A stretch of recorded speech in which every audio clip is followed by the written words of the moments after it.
Do you have one of these vertical gardens and you're really sick of paying for all the extras they try to sell you? Like rock wool.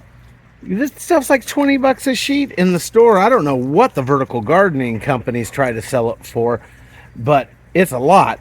And the solutions, oh my goodness, the solutions are so expensive. And and the vermiculite and all that stuff. These people, they want to get repeat business because it's big business. Hello, Carly. This is Carly, the wonder dog.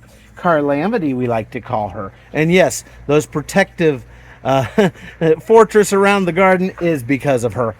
Anyway, real quick tips here. Instead of paying for all that expensive solution stuff that they try to sell you, and I'm not endorsed by these guys, but this is what I use instead. I use Maxi Grow by General Hydroponics, and when things start to flower and I'm trying to get in more like peppers and things that need more phosphates, I give it some of this Maxi Bloom stuff. It's powdered and it's a whole lot cheaper. And as far as what do I fill my cups with, well, you know what? I've got a compost bin way back there in the corner there. I don't need to buy all this rock wool. I got compost from my yard clippings and it just sits there and breaks down. I grab a little compost out of the bottom and I put it in these cups. See, I'm composting right now to kind of restart some of the cups that didn't take off here.